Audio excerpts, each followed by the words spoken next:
মুসলমান ভাইরা আমার, এবার হযরত সালাবাতুল আনসারী রাদিয়াল্লাহু তাআলা আনহুকে সুসংবাদ দেওয়ার জন্য আল্লাহর পয়গম্বর সাহাবায়ে কেরামকে তৈরি করলেন।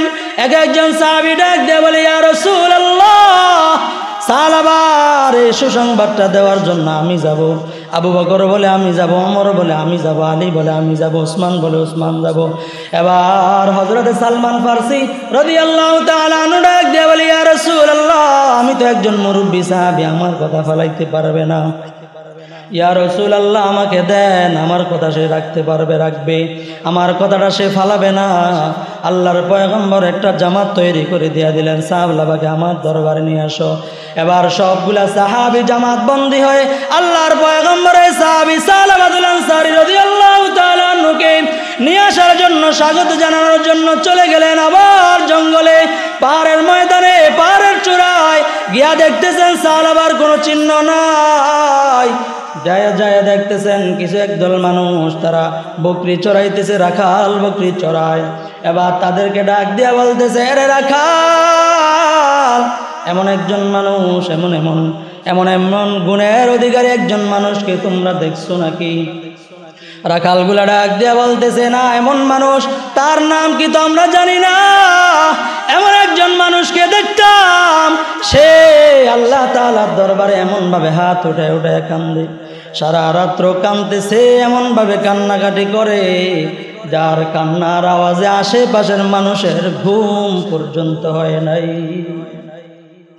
এবার সাহাবীরা, সবগুলা সাহাবী এমনভাবে খুঁজতেছে, রাত্র গভীর হয়ে গেল, খুঁজতে খুঁজতে এক পর্যায়ে তাকায় দেখতেছে রাত্র গভীর, রজনীর মধ্যে হযরত সালাবাতুল আনসারী আল্লাহর দরবারে হাত উঠে আবার কান্নাকাটি করতেছে, গভীর রাত। আর ডাক দেয়া বলতেছে, মালিক, আবু বকরের দরবারে গিয়েছিলাম, তারা দিল। ওমরের দরবারে গেলাম, সেও আমাদেরকে বাইর করে দিল।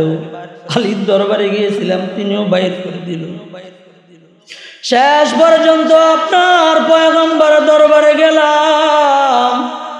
ওগো আল্লাহ, আপনার পয়গম্বরও আমার ব্যাপারে কোনো কিছু সিদ্ধান্ত জানাই নাই। আল্লাহ, আপনিও যদি আমাকে তাড়ায় দেন, কার কাছে যাব? আমার তো আর কেহই নাই গো আল্লাহ। এমন ভাবে সালাবাতুল আনসারী রাদিয়াল্লাহু তাআলা আনহু কান্দে। সবগুলা সাহাবী সালাবাতুল আনসারীর হাত ধরছে। সালাবাতুল আনসারী রাদিয়াল্লাহু তাআলা আনহু সবারই অবস্থান দেখে বলতেছে, আমি আর কোনোদিন পয়গম্বরের কাছে যাব না। যে পয়গম্বর আমাকে তাড়ায় দিল, কিভাবে আমি তার কাছে মুখ দেখাবো? আমি আর যেতে চাই না। এবার সালাবাতুল আনসারী রাদিয়াল্লাহু আনহুকে সাহাবীরা ডাক দেয়া বলতেছেন, জিবরাইল আইসা আল্লাহর পয়গম্বরের কাছে তোমার ব্যাপারে আল্লাহর পয়গম্বরের কাছে তোমার ব্যাপারে সুসংবাদ নাজিল করে দিয়েছে। তোমাকে আল্লাহ পাক রব্বুল আলামিন মাফ করে দিয়েছে। এবার সব সাহাবায়ে কেরামের সাথে সালাবাতুল আনসারী রাদিয়াল্লাহু তাআলা আনহুকে নিয়ে যখন রওনা করছে মদিনায়, আস্তে আস্তে আয়েশা দেখতেছে মদিনার মধ্যে ফজরের নামাজের একামত শুরু হয়ে গেছে। একামত যখন শুরু হয়ে গেল, এবার আল্লাহর পয়গম্বরের ইমামতিতে নামাজ শুরু হয়ে গেল। আল্লাহর পয়গম্বর নামাজ চলতেছে। আল্লাহর পয়গম্বর দ্বিতীয় রাকাতের মধ্যে আল্লাহর পয়গম্বর সরওয়ারে দো আলম ওযু ইস্তেনজা শেষ করে আল্লাহর রাসূল যখন এক রাকাত শেষ হয়ে গেছে, দ্বিতীয় রাকাতের মধ্যে আল্লাহর পয়গম্বর সূরা তাকাসুরের তেলাওয়াত শুরু করলো, আল্লাহকুমুত তাকাসুর। এবার পিছন থেকে এমন একটা আহ বলে একটা চিৎকার আওয়াজ হয়ে গেল। সব পুরা মদিনার মধ্যে মসজিদে নববী একদম স্তব্ধ হয়ে গেল, নিথর হয়ে গেল, কোনো ধরনের আওয়াজ নাই, একেবারে বন্ধ হয়ে গেল। আল্লাহর পয়গম্বর দ্বিতীয় রাকাতের দ্বিতীয় আয়াত তেলাওয়াত করে হাত্তা যুরতুমুল মাকাবির, এমন সময় আরেকটা চিৎকারের আওয়াজ হয়ে ঠাস করে একটা শব্দ হলো। আল্লাহর পয়গম্বরের সাহাবী হঠাৎ করে মাটির মধ্যে পড়ে গেল। নামাজ শেষ হয়ে যাওয়ার পরে এক পর্যায়ে সালমান ফারসি রাদিয়াল্লাহু তাআলা আনহু ডাক দিয়ে বলে, এই আলী, তাড়াতাড়ি পানি নিয়ে আসো, সাহাবার মাথার মধ্যে পানি দাও। সাহাবা রাদিয়াল্লাহু তাআলা আনহুর মাথার মধ্যে হাত দিয়ে দেখে হযরত সাহাবা রাদিয়াল্লাহু তাআলা আনহুর চোখ বন্ধ। আল্লাহর পয়গম্বরের সাহাবী হযরত সাহাবাতুল আনসারী আর দুনিয়াতে নাই। আল্লাহর রাসূল সাল্লাল্লাহু আলাইহি ওয়াসাল্লাম হাদিসের মধ্যে ইরশাদ করেন, প্রত্যেকটা বনি আদম গুনাহগার। আল্লাহর রাসূল বলেন, ক্বালা রাসূলুল্লাহ সাল্লাল্লাহু আলাইহি ওয়াসাল্লাম, কুল্লু বনি আদম খাত্তাউন ওয়া খায়রুল খাত্তাইনা আত-তাওয়াবুন। আল্লাহর রাসূল ইরশাদ করেন, বনি আদম, প্রত্যেকটা বনি আদম ক্ষতিগ্রস্ত। কুল্লু বনি আদম খাত্তাউন ওয়া খায়রুল খাত্তাইনা আত-তাওয়াবুন। এই ক্ষতির মধ্যে যারা আছে এদের মধ্যে সবচাইতে উত্তম হলো ওই সমস্ত মানুষ যারা নাকি ক্ষতিগ্রস্ত হওয়ার পরে, গুনাহগার হয়ে যাওয়ার পরে আল্লাহ পাক রব্বে কারীমের দরবারে তওবা করে নেয়। আমাদের দুনিয়াতে থাকা অবস্থায় কত রকমের গুনাহ হয়ে যায়। যত অঙ্গ প্রত্যঙ্গ আছে সব অঙ্গ দিয়েই কম বেশি গুনাহ হয় না? হয় না? হয়। সবার গুনাহ হয়ে যায়। এই গুনার পরে করণীয় কি? গুনাহ তো হয়ে যাবে। আল্লাহ তাআলা আমাদেরকে এমনভাবে সৃষ্টি করেছেন, ভিতরে যে খাহেসাত আছে, খাহেসাতের কারণে গুনাহটা হয়ে যায়। আল্লাহ পাক রব্বুল আলামিন গুনাহ দূর কিভাবে করবে আল্লাহ তাআলা আল্লাহর রাসূলের মাধ্যমে এমন ঔষধও বলে দিয়েছেন। আল্লাহর রাসূল বলেন, গুনাহগার তো সবাই, কিন্তু গুনাহগারদের মধ্যে উত্তম হইল তারা যারা আল্লাহ তাআলার দরবার তওবা করে নেয়। তাহলে আমরা কি বুঝলাম? গুনাহ না চাইলেও হয়ে যায়। কথা কোন ঠিক না? ঠিক। গুনাহ না চাইলেও হয়ে যায়, কিন্তু আমাদের করণীয় কি? গুনাহ যখন হয়েই যায়, আর গুনাহ যখন হয়েই যাবে, তখন আমরা কি করব? সাথে সাথে তওবা করে নেব। তাওবাটা কি? তাওবা হলো আল্লাহ তাআলার কোনো নাফরমানি, আল্লাহ তাআলার কোনো আদেশ নিষেধ অমান্য করা হয়েছে, এই অমান্য করে আচ্ছা ঠিক আছে আমি পরে তওবা করব না।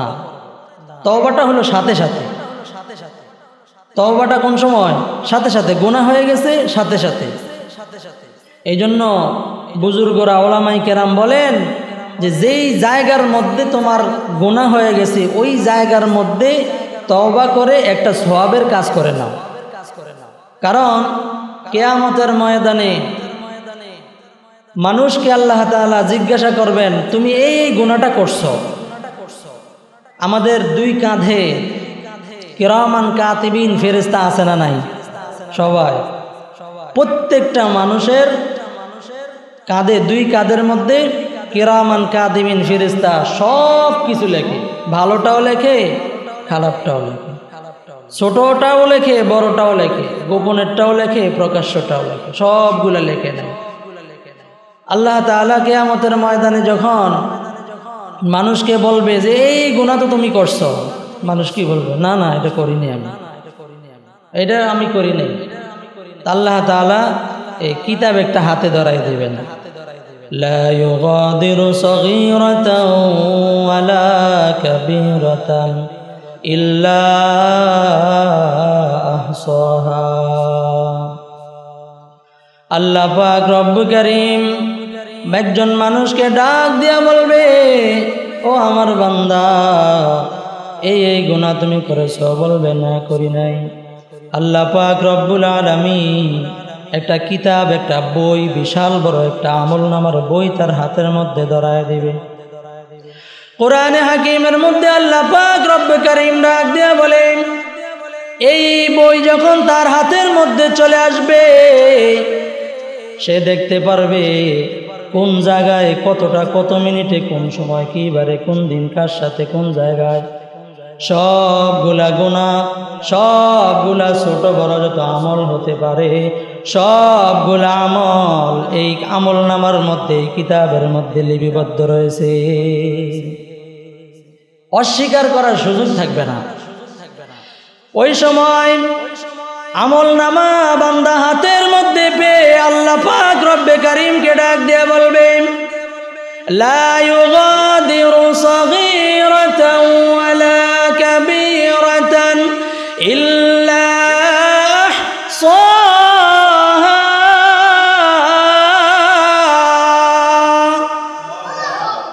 আল্লাহ পাককে ডাক দিয়ে বলবে, মালিক, অন্ধকার রজনীর মধ্যে কেউ তো দেখে না, এত ছোট একটা গুনাহ হয়ে গিয়েছিল, এই গুনাহটাও তো এখান থেকে সারা হয় নাই।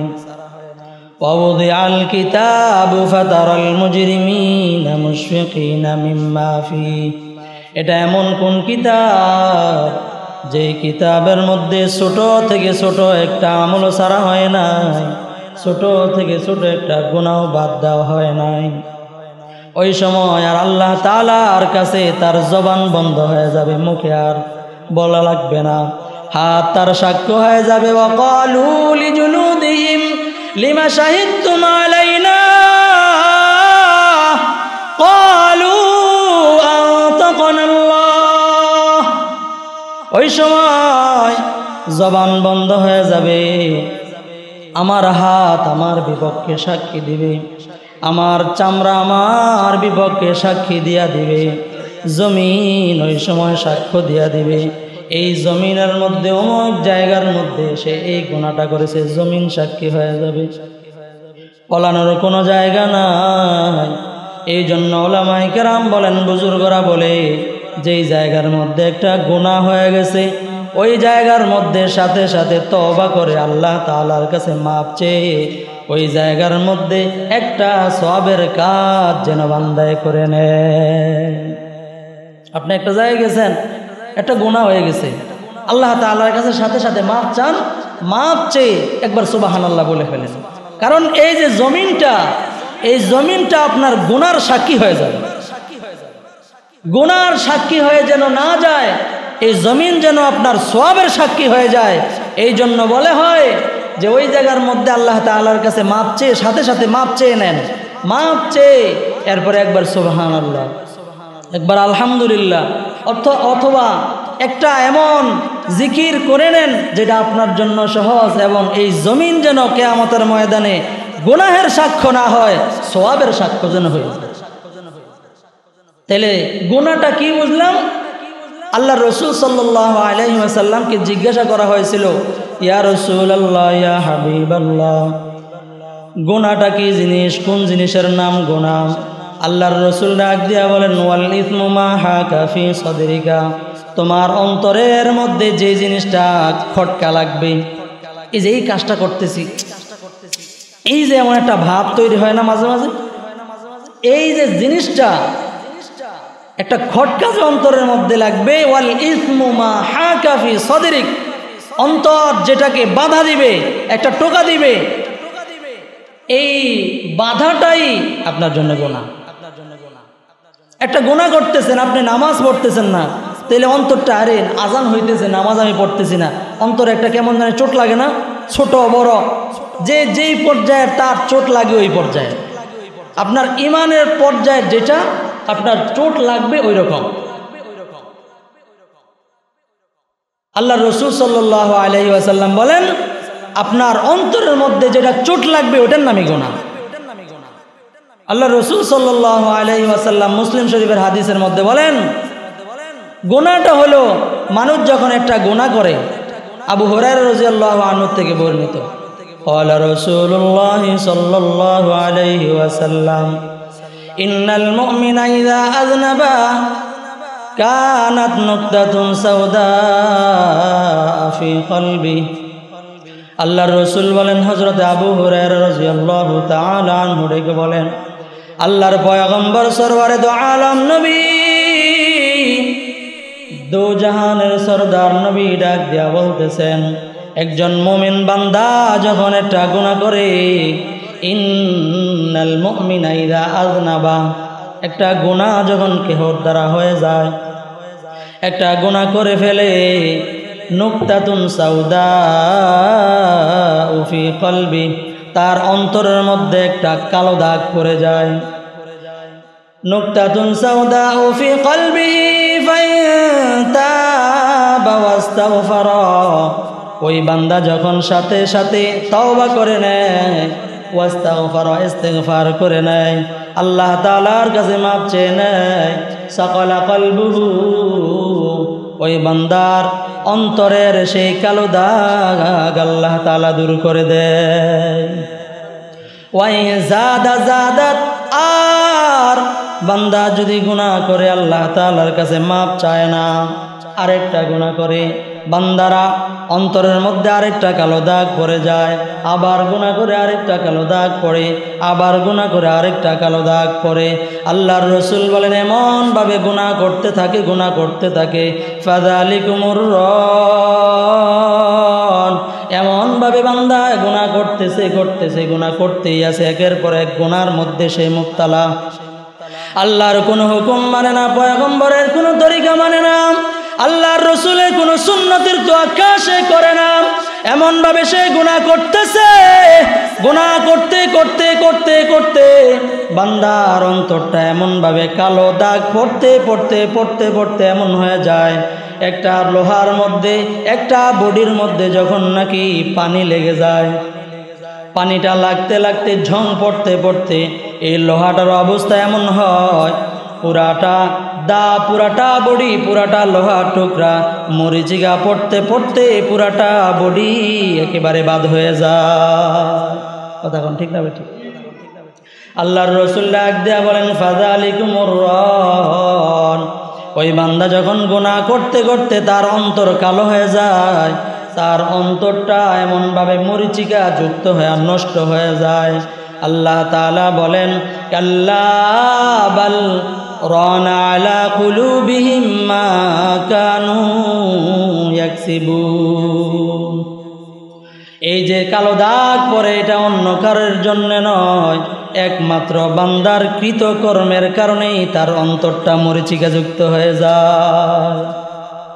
এই মরিচিকা পড়তে পড়তে পড়তে পড়তে যখন তার অন্তর একেবারে নষ্ট হয়ে যায়, সে এক পর্যায়ে কোরআন সুন্নাহর বিরোধী হয়েছে, সে নাস্তিক মুরতাদে রূপান্তরিত হয়ে যায়, তার ঈমান আর থাকে না।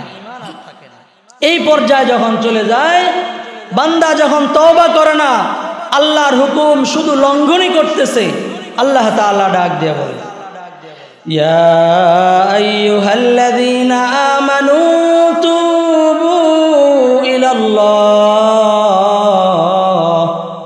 তাওবাতান নাসুহা, আমার বান্দা তোমরা আল্লাহ তাআলার নিকট তওবা করো।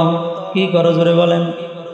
আল্লাহ তাআলা বলেন তোমরা আল্লাহ তাআলার কাছে তওবা করো। বান্দা গুনাহ হয়ে গেলে সাথে সাথেই তওবা করবা, এমন তওবা করবা যেই তওবার দ্বারা আল্লাহ পাক রব্বুল আলামিন তোমার জীবনের গুনাহ মাফ করে দেয়। এমন তওবা সাধারণ কোনো তওবা নয়। আল্লাহর রাসূল সাল্লাল্লাহু আলাইহি ওয়াসাল্লামের সাহাবী একজনের দ্বারা গুনাহ হয়ে গেছে, অনেক সাহাবীদের দ্বারাই গুনাহ হয়ে গেছিল, এটা আমাদের জন্য রহমত। সাহাবীদের দ্বারা গুনাহ হয়ে গেছে, এটা আমাদের জন্য কি রহমত। কিভাবে রহমত? আল্লাহর রাসূল সাল্লাল্লাহু আলাইহি ওয়াসাল্লামের এই সাহাবীদের মাধ্যমে যদি গুনাহটা না হতো, যত ধরনের গুনাহ সাহাবায়ে কেরামের দ্বারা হয়েছে, এই সবগুলো আমাদের জন্য শিক্ষা, আমাদের জন্য রহমত। আল্লাহর রাসূলের জামানায় যদি গুনাহ না হতো, সাহাবায়ে কেরাম যদি গুনাহ, যেই সমস্ত গুনাহগুলো সাহাবায়ে কেরাম দ্বারা সদের হয়ে না যেত, আর আল্লাহর রাসূলের পক্ষ থেকে সেটা না জেনে আল্লাহর রাসূল যদি এটা সমাধান না দিত, কিয়ামত পর্যন্ত নবীর পরে যে সমস্ত মানুষ আসতো সমাধানের সুযোগ পাওয়া যেত না। এই জন্য আল্লাহ তাআলা গুনাহ হয়ে যাওয়ার পরে সাহাবায়ে কেরামের গুনাহকে আল্লাহ তাআলা প্রকাশ্য করে দিয়েছেন। সুবহানাল্লাহ বলবেন না? দেখেন দুনিয়াতে আমরা গুনাহ করি না, অনেক মানুষের অনেক ধরনের গুনাহ, কত ধরনের গুনাহ হয়ে যায়, কিন্তু আমাদের গুনাহ কি প্রকাশ পায়? প্রকাশ পায় না, তেমন প্রকাশ পায় না। কিন্তু সাহাবায়ে কেরামের গুনাহ কেন প্রকাশ পেল? এটা আমাদের জন্য। কাদের জন্য? আমাদের জন্য। সাহাবায়ে কেরামের গুনাহটা যদি প্রকাশ না পেত, সাহাবায়ে কেরাম যদি এমন গুনাহ করে আল্লাহর রাসূলের কাছে না যেতেন, তাহলে অবস্থা এমন হতো, এই সমস্ত গুনাহগুলো আল্লাহর রাসূলের পরে যদি হয়ে যেত, এটা থেকে বাঁচার এবং এর থেকে তওবার কি সিস্টেম, এই সিস্টেম আমরা জানতে পারতাম না। কথা কোন ঠিক না বেঠিক? আল্লাহর রাসূল সাল্লাল্লাহু আলাইহি ওয়াসাল্লামের জীবদ্দশায় সাহাবায়ে কেরামের গুনাহগুলো এমনভাবে তৈরি হয়ে আল্লাহর রাসূলের মাধ্যমে প্রকাশ পেয়ে আল্লাহর রাসূলের মাধ্যমে তওবা করে কোন গুনার তওবা কিভাবে কোন সিস্টেমে আল্লাহর রাসূল সাল্লাল্লাহু আলাইহি ওয়াসাল্লাম সবকিছু দেখাই দিলেন। মুসলমান ভাইরা আমার, এই জন্য তওবা আমরা তো উদযাপন করি, একটা বছর শেষ হলো, আগামী বছর আমি কিভাবে উদযাপন করব, কত সুন্দর, কত রং বেরঙের, কত ধরনের আইটেমের, কত কিছুর আয়োজন করে আমরা বছরটা শুরু করলাম। মুসলমানের উদযাপন কিভাবে শুরু হবে? না বান্দা, মুসলমানের উদযাপন একটা বছর অতিবাহিত হয়ে গেছে, মুসলমান চিন্তা করবে গত বছর যে বছরটা বিদায় হয়ে গেল, আমার বয়স বাড়লো না, কবরের বয়স আমার আগায়া গেল।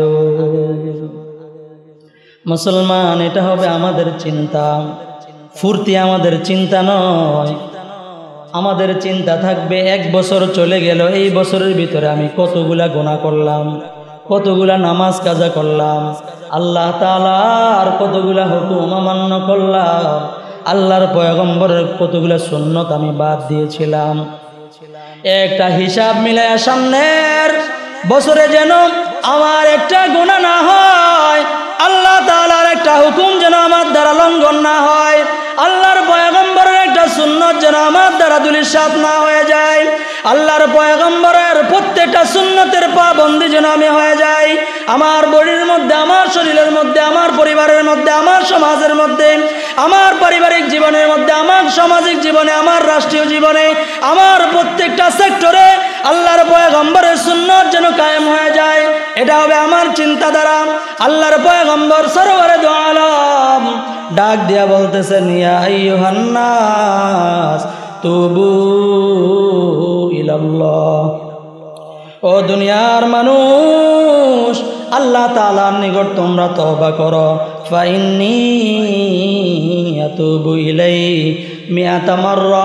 আল্লাহর পয়গম্বর ডাক দেয়া বলেন, আমার তো কোনো গুনাহ নাই। কি বলেন? আল্লাহর রাসূলের গুনাহ আছে? আল্লাহর রাসূলের কোনো গুনাহ নাই। প্রত্যেকটা আম্বিয়ায়ে কেরাম, প্রত্যেকটা নবী আম্বিয়ায়ে কেরাম সবাই হলো মাসুম। আল্লাহ পাক রব্বুল আলামিন তাদেরকে গুনাহ করার যোগ্যতা দেয় নাই।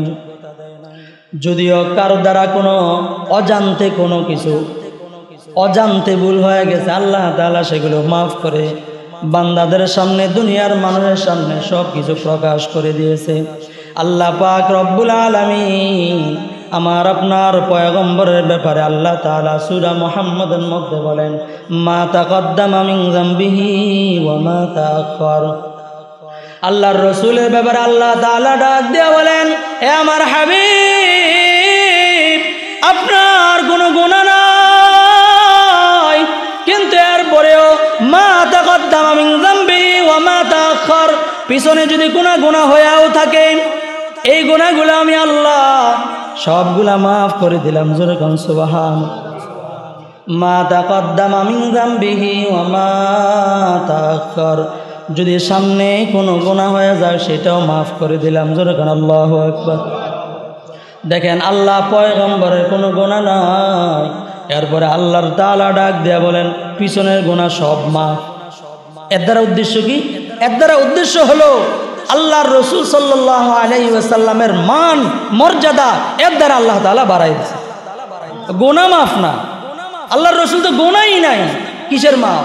এর দ্বারা উদ্দেশ্য কি? উদ্দেশ্য হলো যে আল্লাহ পাক রব্বুল আলামিন আল্লাহর পয়গম্বরের মান আর স্থানকে, স্তরকে আল্লাহ তাআলা অনেক ঊর্ধ্বে করে দিয়েছে। ওমা তাকদ্দামা মিন যামবিহি ওমা তাআখার, যেটা গুনাহ হয় নাই, যেটা হয় নাই এটা আবার মাফ হয় কিভাবে? হইলে না মাফ করা যায়, কথা কোন ঠিক না ঠিক? যদি হয়ে থাকে তাহলে মাফ হয়, যেটা হয় নাই সেটা মাফ কি? এর দ্বারা উদ্দেশ্য হলো আল্লাহ তাআলা আল্লাহর পয়গম্বরের মান এর দ্বারা আরো উঁচু করেছে। মুসলমান ভাইরা আমার, সেই আল্লাহর পয়গম্বর সরওয়ারে দু আলম নবী ডাক দিয়ে বলে, ফাইন্নী আতুবু ইলাইহি। ও দুনিয়ার মানুষ, আল্লাহ তাআলা বলেন সামনের পিছনের সব গুনাহ মাফ।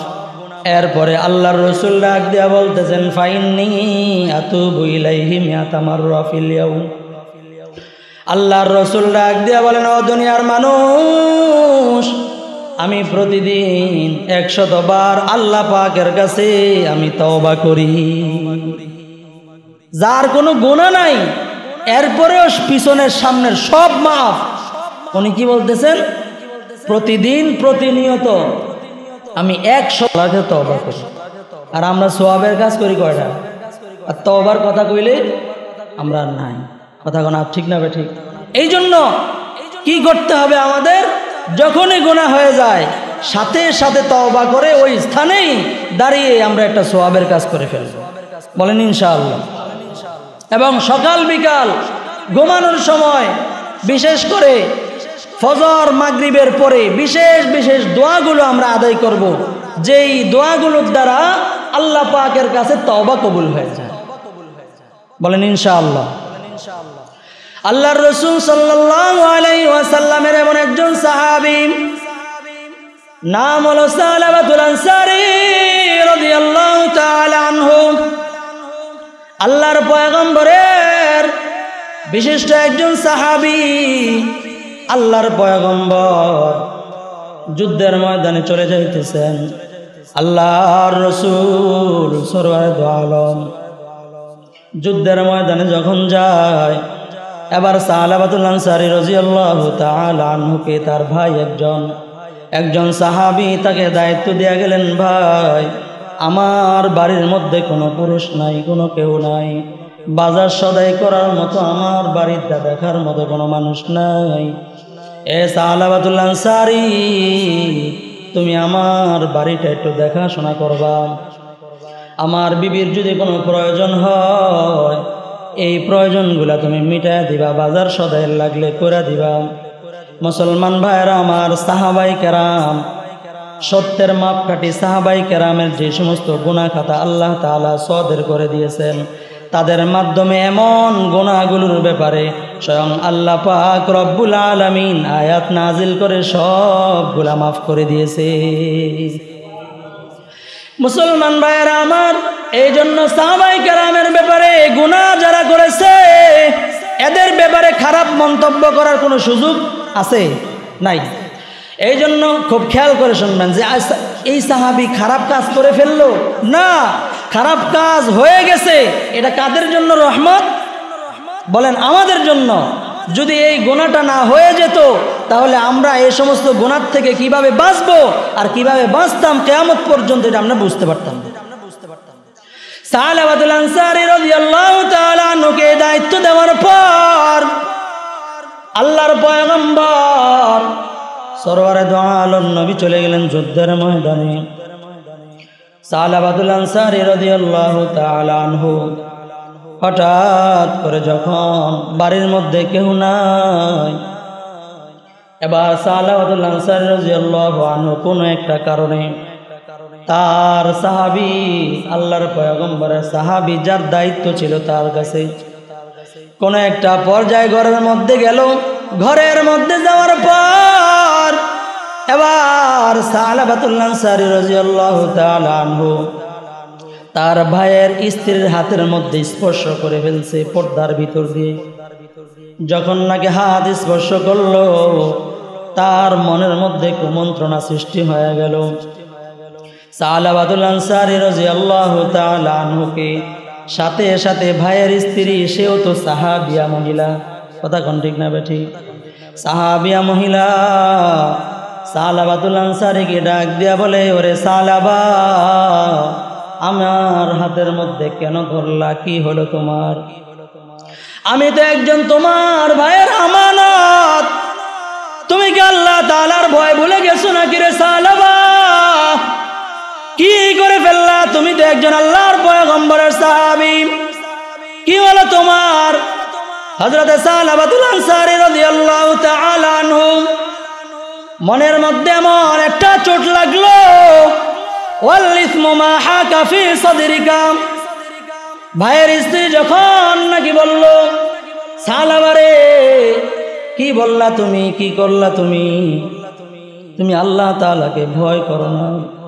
তার অন্তরের মধ্যে এমন একটা আঘাত লাগলো, এমন একটা চোট লাগলো। হযরতে সালাবাতুল আনসারী রাদিয়াল্লাহু তাআলা আনহু ঘর থেকে বের হয়ে সোজা পাহাড়ের চূড়ার দিকে হাঁটতে আরম্ভ করলো। এবার সালাবাতুল আনসারী রাদিয়াল্লাহু তাআলা আনহু পাহাড়ি অঞ্চলের মধ্যে চলে গেল, আর বাড়ির মধ্যে ফিরে না। পাহাড়ের মধ্যে গিয়ে আল্লাহ তাআলার দরবারে রাত্র দিন 24 ঘন্টা আল্লাহ তাআলার দরবারে কান্দে। কোনো কিছু খাবার দাবার সব বাদ, বাড়ি ঘরের সমস্ত কিছু চিন্তা ফিকির, স্ত্রী সন্তান পরিবার পরিজন সব কিছু বাদ দিয়া একমাত্র আল্লাহ তাআলার দরবারে কান্নাকাটি করে। সারা দিন রাত 24 ঘন্টা আল্লাহ তাআলার দরবারে কান্দে, আর আল্লাহ তাআলার দরবারে বলে, মালিক, আমার দ্বারা একটা খেয়ানত হয়ে গেল আল্লাহ, কিভাবে আমি তোমার হাবিবের দরবারে জবাব দেব? কিভাবে তোমার দরবারে হাজির হব গো আল্লাহ? এমন ভাবে কান্নাকাটি করতে করতে করতে করতে দীর্ঘদিন পার হয়ে যায়। আল্লাহর পয়গম্বর সরওয়ারে দো আলম যুদ্ধ শেষ করে আবার মদিনায় ফিরলেন। আল্লাহর পয়গম্বর যখন নাকি মদিনায় ফিরলেন, সবাই ঘরের মধ্যে চলে গেল। ঘরের খবর নিয়ে দেখতেছে, ওই যে স্ত্রী, ভাইয়ের স্ত্রী ডাক দেয়া বলতেছে, কি ব্যাপার, বাড়ির হাল কি, অবস্থা কেমন? স্ত্রী ডাক দেয়া বলতেছে, আপনার ভাই সালাবাতুল আনসারীর অবস্থা তো এমন এমন। বলে, কি অবস্থা? এবার সালাবাতুল আনসারী রাদিয়াল্লাহু তাআলা আনহুর ব্যাপারে বলেন, সে একবার আপনারা যাওয়ার পরে, আপনারা যখন চলে গেছেন যুদ্ধের ময়দান, হঠাৎ একদিনের অবস্থা হয়ে গেল এমন, সে আমার হাত ধরে ফেলেছে। যখন নাকি আমি তাকে এমনভাবে তাকে সতর্ক করে দিলাম, সে সোজা আমার ঘর থেকে বের হইয়া একেবারে জঙ্গলের মধ্যে চলে গেল। কোথায় চলে গেল আমরা কিছুই জানি না। এমন এমন সামনের দিকে, পূর্ব দিকে অবস্থান, এমন জায়গায় চলে গেল। এবার সাহাবায়ে কেরাম কয়েকজন মিলে আল্লাহর পয়গম্বরের কাছে এমন অবস্থা বর্ণনা করলো। সাহাবীরা কয়েকজন মিলে হযরতে সালাবাতুল আনসারী রাদিয়াল্লাহু তাআলা আনহুকে খোঁজার জন্য, আল্লাহর পয়গম্বরের কাছে হাজির করার জন্য, আল্লাহর পয়গম্বরের কাছে নিয়ে আসার জন্য হযরত সালাবাকে খুঁজতে আরম্ভ করলো। এবার হযরতে সালাবাতুল আনসারী রাদিয়াল্লাহু তাআলা আনহুকে যায় পাইতেছে। এক জায়গার মধ্যে হযরতে সালাবা কান্নাকাটি করে। এবার ওই সাহাবীরা সালাবাতুল আনসারী রাদিয়াল্লাহু তাআলা আনহুকে ডাক দেয়া বলে, ও সালাবা, চলো যাই পয়গম্বরের দরবারে, চলো যাই। হযরতে সালাবা ডাক দেয়া বলতেছে, সাহাবীরা, না না, আমি যাব না, আল্লাহর পয়গম্বরের কাছে আমি মুখ দেখাইতে পারবো না। হযরতে সালাবাতুল আনসারী এমন ভাবে কান্নাকাটি করে, এমন চোখের পানিগুলা ঝরতে ঝরতে এক পর্যায়ে সমস্ত সাহাবীরা যারা হযরতে সালাবাকে রিসিভ করে আনার জন্য গিয়েছিল, এক পর্যায়ে তাদের কাছে বলতেছে, তোমরা যদি আমার একটা কথা মানো তাহলে আমি যেতে রাজি আছি। বলে, কি কথা বলো?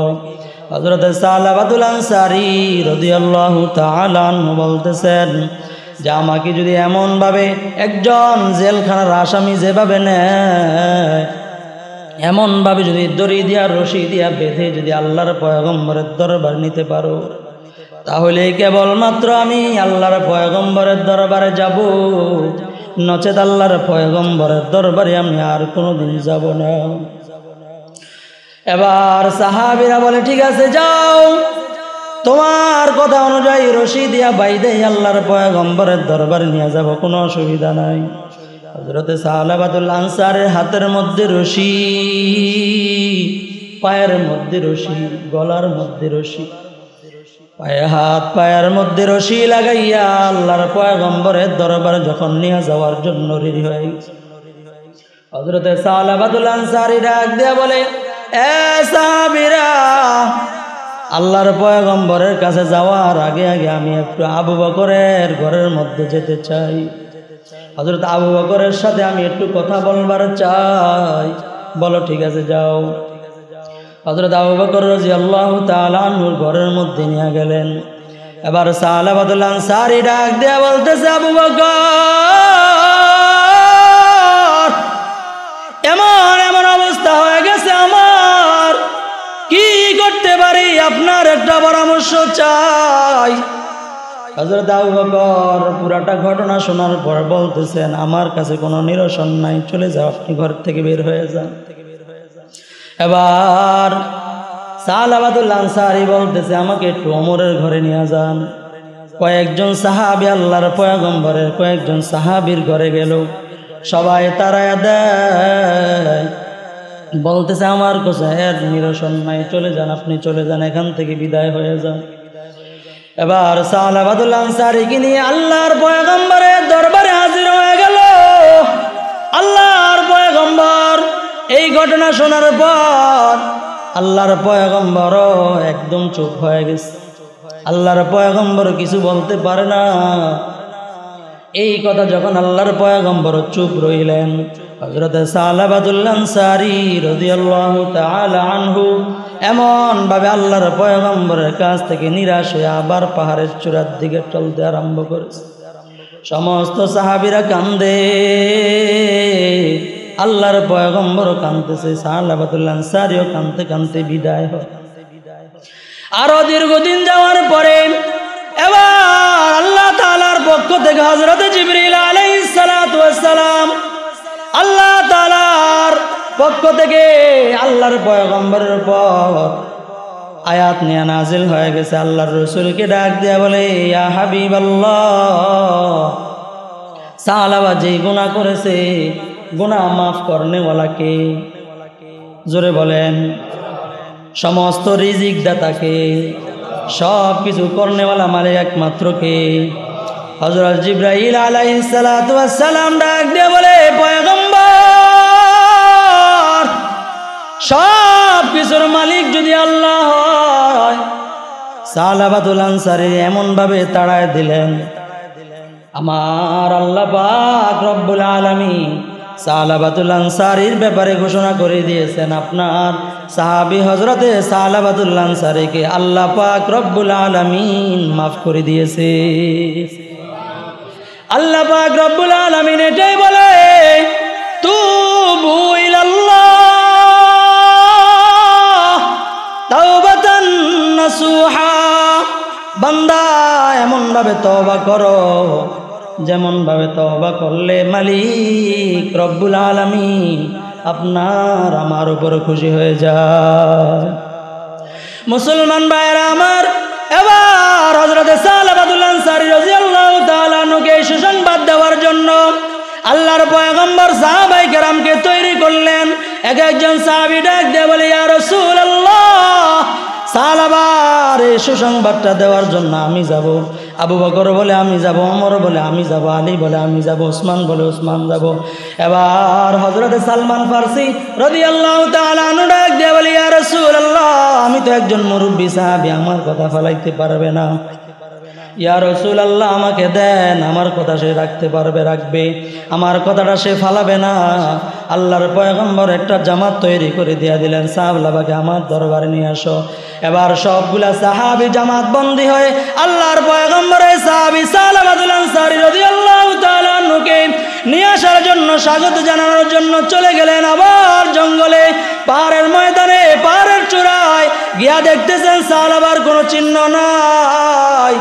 যায় যায় দেখতেছেন কিছু একদল মানুষ, তারা বকরি চড়াইতেছে, রাখাল বকরি চড়ায়। এবার তাদেরকে ডাক দিয়া বলতেছে, আরে রাখাল, এমন একজন মানুষ, এমন এমন এমন এমন গুণের অধিকারী একজন মানুষকে তোমরা দেখছো নাকি? রাখালগুলা ডাক দিয়া বলতেছে, না, এমন মানুষ, তার নাম কি তো আমরা জানি না। এমন একজন মানুষকে দেখতাম, সে আল্লাহ তাআলার দরবারে এমন ভাবে হাত উঠে উঠে কান্দে, সারা রাত্র কাঁদতেছে, এমন ভাবে কান্নাকাটি করে, যার কান্নার আওয়াজে আশেপাশের মানুষের ঘুম পর্যন্ত হয় নাই। এবার সাহাবীরা, সবগুলা সাহাবী এমন ভাবে খুঁজতেছে, রাত্র গভীর হয়ে গেল, খুঁজতে খুঁজতে এক পর্যায়ে তাকায় দেখতেছে রাত্র গভীর, রজনীর মধ্যে হযরতে সালাবাতুল আনসারী আল্লাহর দরবারে হাত উঠে আবার কান্নাকাটি করতেছে, গভীর রাত। আর ডাক দেয়া বলতেছে, মালিক, আবু বকরের দরবারে গিয়েছিলাম, তারা দিল। ওমরের দরবারে গেলাম, সেও আমাদেরকে বাইর করে দিল। আলীর দরবারে গিয়েছিলাম, তিনিও বাইর করে দিল।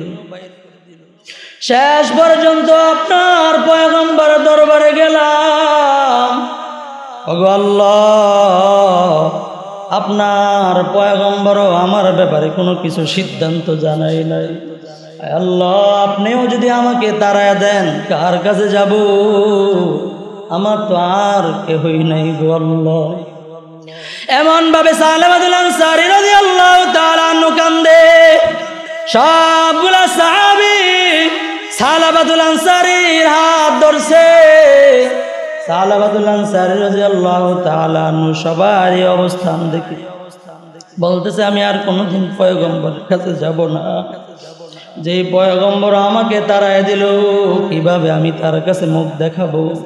আমি আর যেতে চাই না। এবার সালাবাতুল আনসারী রাদিয়াল্লাহু আনহুকে সাহাবীরা ডাক দেয়া বলতেছেন, জিবরাইল আইসা আল্লাহর পয়গম্বরের কাছে তোমার ক্ষেত্রে, তোমার ব্যাপারে আল্লাহর পয়গম্বরের কাছে তোমার ব্যাপারে সুসংবাদ নাজিল করে দিয়েছে। তোমাকে আল্লাহ পাক রব্বুল আলামিন মাফ করে দিয়েছে। এবার সব সাহাবায়ে কেরামের সাথে সালাবাতুল আনসারী রাদিয়াল্লাহু তাআলা আনহুকে নিয়ে যখন রওনা করছে মদিনায়, আস্তে আস্তে আয়েশা দেখতেছে মদিনার মধ্যে ফজরের নামাজের একামত শুরু হয়ে গেছে। একামত যখন শুরু হয়ে গেল, এবার আল্লাহর পয়গম্বরের ইমামতিতে নামাজ শুরু হয়ে গেল। আল্লাহর পয়গম্বর নামাজ চলতেছে। আল্লাহর পয়গম্বর দ্বিতীয় রাকাতের মধ্যে আল্লাহর পয়গম্বর সরওয়ারে দো আলম ওযু ইস্তেনজা শেষ করে আল্লাহর রাসূল যখন এক রাকাত শেষ হয়ে গেছে, দ্বিতীয় রাকাতের মধ্যে আল্লাহর পয়গম্বর সূরা তাকাসুরের তেলাওয়াত শুরু করলো, আল্লাহকুমুত তাকাসুর। এবার পিছন থেকে এমন একটা আহ বলে একটা চিৎকার আওয়াজ হয়ে গেল। সব পুরা মদিনার মধ্যে মসজিদে নববী একদম স্তব্ধ হয়ে গেল, নিথর হয়ে গেল, কোনো ধরনের আওয়াজ নাই, একেবারে বন্ধ হয়ে গেল। আল্লাহর পয়গম্বর দ্বিতীয় রাকাতের দ্বিতীয় আয়াত তেলাওয়াত করে, হাত্তা জুরতুমুল মাকাবির। এমন সময় আরেকটা চিৎকারের আওয়াজ হয়ে ঠাস করে একটা শব্দ হলো। আল্লাহর পয়গম্বরের সাহাবী হঠাৎ করে মাটির মধ্যে পড়ে গেল। নামাজ শেষ হয়ে যাওয়ার পরে এক পর্যায়ে সালমান ফারসি রাদিয়াল্লাহু তাআলা আনহু ডাক দিয়ে বলে, এই আলী, তাড়াতাড়ি পানি নিয়ে আসো, সাহাবার মাথার মধ্যে পানি দাও। সাহাবা রাদিয়াল্লাহু তাআলা আনহুর মাথার মধ্যে হাত দিয়ে দেখে হযরত সাহাবা রাদিয়াল্লাহু তাআলা আনহুর চোখ বন্ধ। আল্লাহর পয়গম্বরের সাহাবী হযরত সালাবাতুল আনসারী আর দুনিয়াতে নাই। মুসলমান ভাইরা আমার, হযরত সালাবাতুল আনসারী রাদিয়াল্লাহু তাআলা আনহু এমন ভাবে তওবা করে দুনিয়ার থেকে দৃষ্টান্ত দেখায় দিয়ে গেছেন। সাধারণ একটা গুনাহ আমরা কত গুনাহ করলাম, আল্লাহর পয়গম্বরের তওবা তো আমরা করলাম না, আল্লাহ তাআলার কাছে তওবা করলাম না। এই জন্য আল্লাহর রসুল ডাক দেয়া বলে, প্রতিদিন আমি 100 বার পর্যন্ত তওবা করি। ও দুনিয়ার মানুষ, বছর শেষ হয়ে গেছে, আরেক বছর শুরু হইতেছে। জীবনের সমস্ত গুনাহ থেকে তওবা করে সামনের জিন্দেগি যেন আমাদের গুনাহ না হয়, আমরা সবাই রাজি আছি তো? জোরে বলে রাজি আছি তো ইনশাআল্লাহ? মেরে মোহতারাম দোস্ত, আল্লাহ পাক রব্বুল আলামিন গুনাহ থেকে মুক্ত থেকে, আল্লাহ পাক রব্বে করিমের ইবাদত বন্দেগীর মধ্যে থেকে আমাদের গুনাহ যেন আল্লাহ তাআলার দরবার থেকে আমরা তওবা করে মাফ করাইতে পারি। আল্লাহ পাক আমাদেরকে সেই বুঝ, সেই জীবন, সেই নেক জিন্দেগি আমাদেরকে নসিব করেন, বলেন আমিন।